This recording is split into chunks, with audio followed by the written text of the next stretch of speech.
Hello, this is a tutorial for the present simple using I, you, we, you, they. Okay, as we talked in class, we can have three forms: the affirmative form, the negative form, and the interrogative form. How are we going to structure each of these statements? When we have an affirmative sentence, we use the subject, the verb, and the complement. When we have a negative sentence, we're going to use the subject, don't plus a verb plus a complement. For example, we like peace. We don't like violence. If we remembered, in class we talked about how do we form the affirmative form. To form or to conjugate our verbs in the affirmative, what we do is we're going to use the base form of the verb, and I'm going to conjugate it like this. I eat, you eat. We eat, you eat, they eat. I drink, you drink. We drink, you drink, they drink. The same for need and the same for want. In the next units, we're going to learn how to conjugate our verbs with he, she, and it. But as we mentioned briefly, we are going to add an S for the third person singular. He eats, she eats, it is. It eats. But we're going to talk about it next week in detail. How do we form the negative form? Well, we mentioned that for the negative form, we need to use an auxiliary. The auxiliary for the present simple in the negative is going to be do plus not. Please remember, we are talking about I, you, we, you, they. I eat, I don't eat. You need, you don't need.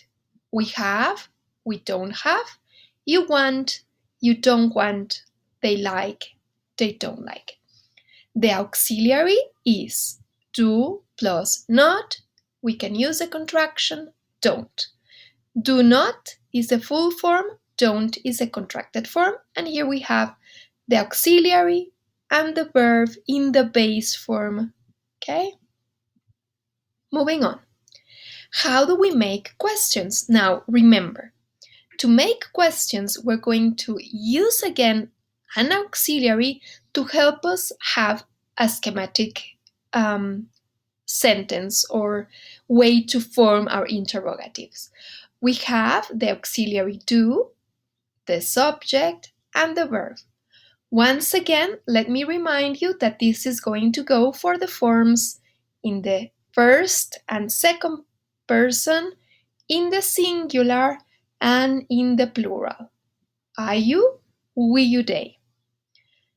What do I do? When I want to make yes or no type of questions, I'm going to add the auxiliary, then the subject, and then the verb plus a complement. Do you eat carrots? Yes, I do. Or no, I don't. Do you like pop music? Yes, I do. Or no, I don't. Do you drink wine? Yes, I do. No, I don't. Do they eat hamburgers? Yes, they do. No, they don't. Do we want a holiday? Yes, we do. Or no, we don't. Now, please remember, when we have a short answer for the yes or no type of questions, we have this pattern: yes or no, comma, the subject, and do or don't. Do if it is affirmative and don't if it's negative. But what happens if we have information questions? Then we're going to place the same do, the subject, the verb, and the complement, but at the beginning of the sentence we are going to add our question words: where, when, what time, why, or who. Thank you, and remember to please practice.